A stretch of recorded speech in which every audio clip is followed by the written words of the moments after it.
SCP-055 is unknown. It's the anti-meme. You know how memes spread and go viral? This is a little bit different. This is self-keeping secret or self-classifying. Kind of weird. We're going to get into it today. It's by SCP Explained. Make sure to head to their channel and subscribe. Hit the notification bell, guys. And if you like reaction videos, make sure to sub to me too. Let's get into this video. A veteran worker of the SCP Foundation sits at his terminal, performing one of the most critical tasks in the entire organization, creating a file for an as-yet undescribed SCP. But there's something terribly wrong. His eyes are glazed over. His mouth hangs open. Is this a zombie or a trained Foundation researcher? What is going on? Like any large international organization, it takes more than just the exciting, action-filled jobs to keep the wheels turning at the SCP Foundation. Sure, the head researchers, guards, mobile task force soldiers, and members of the O5 Command get all the praise. But a legion of number crunchers, cleaners, and paper pushers are equally important. One such person was archivist Walter Bainbridge, who had been tasked with digitizing some of the older records that the Foundation had on file. It was when he was innocently recording the details on SCP-050 through 060 that he first came under the strange and startling effects of SCP-055. But the most peculiar part, as with all incidents of SCP-055's anomalous effects taking hold, is that Walter had no idea any of it was happening. In his new digitized filing system, he first took note of SCP-053, Euclid class, also known as the young girl. This anomaly was a seemingly normal human female child who provoked homicidal insanity in those directly exposed to her. It was a good reaction. Then SCP-054, Safe class, a non-aggressive humanoid female made entirely of, as well as biologically and chemically identical to regular spring water. Next, SCP-056, Euclid class, a being that changes form to suit its environment, but only when all observers lose focus of it. And then SCP-057, Safe class, an underground chamber that crushes the humans who walk within. It was at this point that Walter received a concerned message from one of his superiors at Site-19, Mr. Kovac. The message praised the thorough digitization of the other anomalies records, but was confused about why Walter had left out any mention of SCP-055. Immediately, Walter was embarrassed. How could he have forgotten SCP-055? That iconic anomaly known for... well, he couldn't quite say off the top of his head, but he'd be sure to look into it. A quick trip to the Site-19 archive showed him that there was actually quite a hefty file on the nature of SCP-055, which must have been the result of a huge number of studies. What struck him as strange was that all the files were filled out in pen rather than being typed up like a traditional file. The majority of these notes were written in shorthand too, as though they were frantically taken during the tests themselves on extremely short notice. There weren't even any redactions. Walter made a mental note of what he had seen, put the file back in its proper place, and headed back to his computer terminal. However, after writing in an almost trance-like state, he looked back on his work to see that he had written an entry on SCP-058. A giant evil bovine heart with insect legs and a scorpion stinger. That's not it though, he thought. That's when Walter got a call from Mr. Kovac on his Foundation issue phone, and he didn't sound happy. He'd given Walter direct instructions to go back and digitize the files on 055, and instead he'd been working on 058. What was the meaning of this? Walter was typically an extremely loyal and diligent employee, but the verbal barrage from his supervisor had him considering talking back, just this once, and hoping it didn't get him demoted to D class and thrown into 682's acid bath for playtime. Walter gulped, picked up some courage, and interrupted Mr. Kovac's rant to ask if he had any idea what SCP-055 actually was.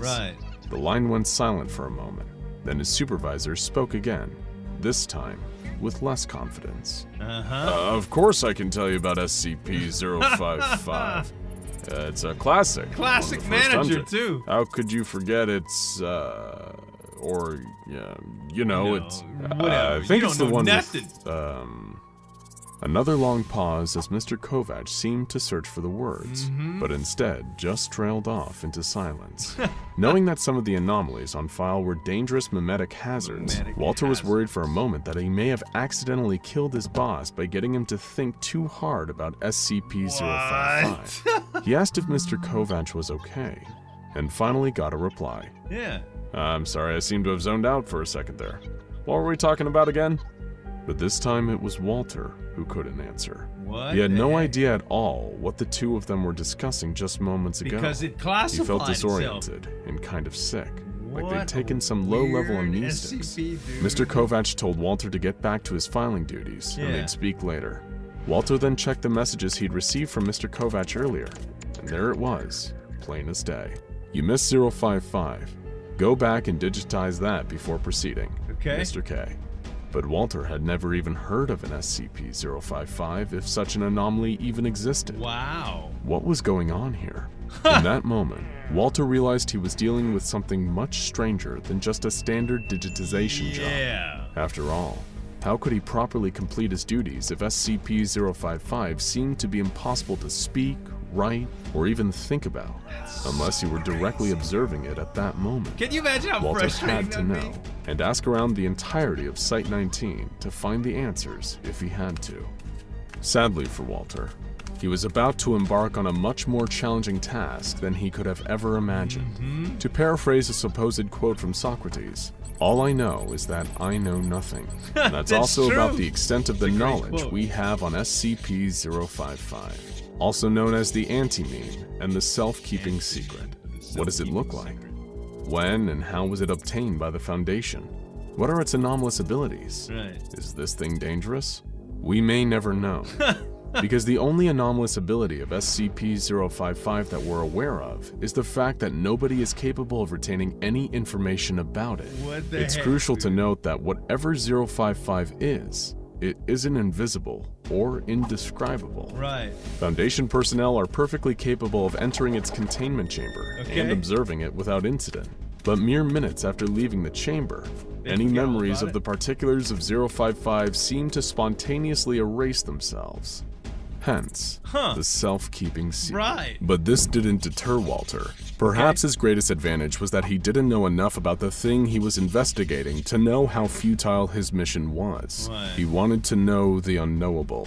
And a pesky issue like impossibility wouldn't stop him. He'd get to whoever he needed to at Site-19 to get the answers he needed. Of course, most people had no knowledge of the mysterious anomaly.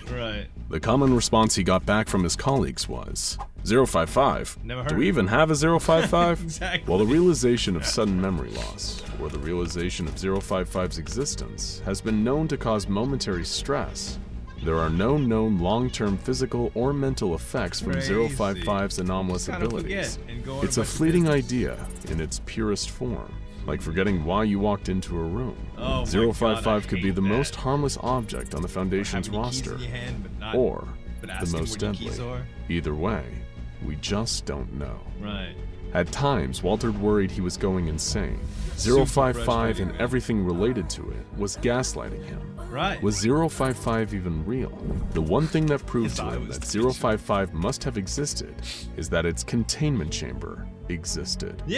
According to the official records kept by the Foundation on the Site-19 containment facilities, 055 is kept in a 5x5 by 2.5 meter square room, constructed of 50-foot thick cement, with a Faraday cage surrounding the cement walls. The report continues that access is via a heavy containment door measuring 2 by 2.5 meters, constructed on bearings to ensure door closes and locks automatically unless held open deliberately.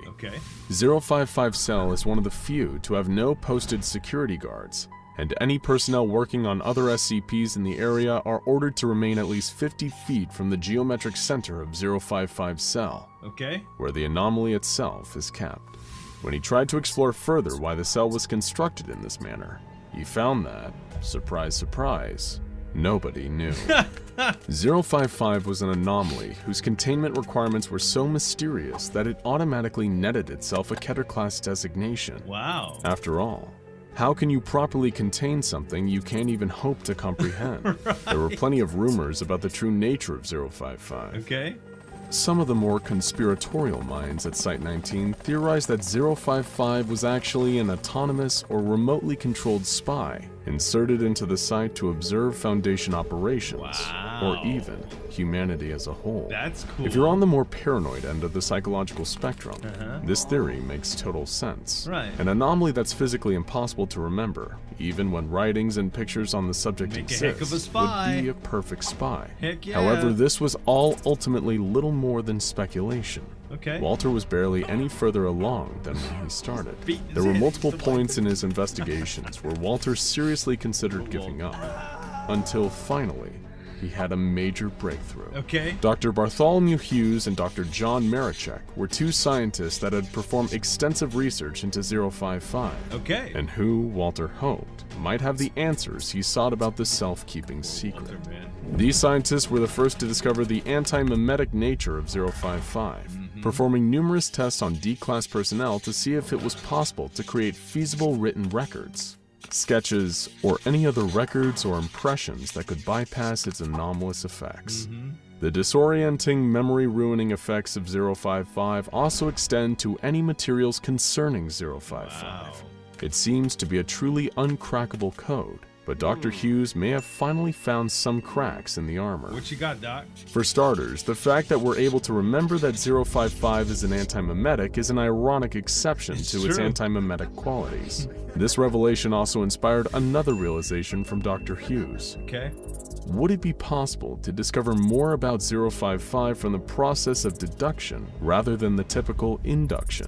In other words, could they possibly learn about 055 by figuring out all the things it isn't, rather than what it is? My dad used to say, Dr. Marichek designed an experiment with Dr. Hughes to explore this theory. They designed the experiment around a simple question. Is 055 not spherical? In designing the question to specifically find out what 055 isn't, they hoped to subvert the anomaly's anti-memetic powers. Walter was fascinated by this potential method of getting answers. Marichek and Hughes found that, while the questioning process for those exposed was often arduous and frustrating, they could now definitely say that 055 is not a sphere. There we go. It is theoretically possible to discover the true nature of 055 by an almost endless barrage of deductive questions, though whether Command would authorize the resources for such extensive testing is still an open question. Walter, in his desperation, begged Marichek and Hughes for clearance to view 055 himself. The curiosity had become too great during his search to just walk away with the single fact that 055 wasn't spherical. He needed to see this thing. And after several weeks of filling out forms and cutting red tape, his wish was finally granted. Walter Bainbridge was allowed a private audience with SCP-055, the subject of his months-long obsession. Outsiders observed that Walter spent just over an hour in the containment chamber, taking photos, drawing sketches, writing down notes, recording audio logs, and reciting memory mnemonics. He was pulling out every stop to counteract the anti-memetic effects of the self-keeping secret. He was adamant that he would not be defeated by his non-spherical nemesis, not after all this time and effort. Once his time in the 055 containment chamber was over, he retired back to his office to finally digitize his exhaustive findings, so that his supervisor, Mr. Kovac, would finally get off his back. And he don't know Walter nothing. smiled, took a deep breath, and began to type.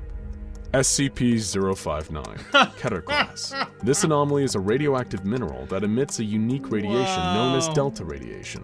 Exposure to this radiation has caused strange fungal growths on the infected... Wait. What was this supposed to be about again? Oh well, it couldn't have been that important. Anyway, check out SCP-096 The Shy Guy and SCP-3008 Trapped in IKEA for more unforgettable tales from the stuff to go SCP through not being Foundation. able to remember everything. Like I was saying earlier, like searching for your hat when it's on your head, you know, or searching for your wallet when it's in your pocket. It's it happens to all of us. This is an extreme example of it. This one was great, guys. Make sure to go check out the links in the description below and for SCP Explained right there. Some other videos that I reacted to from here. Thanks so much for watching. As always, this is Zueljin signing off. We'll see you next time.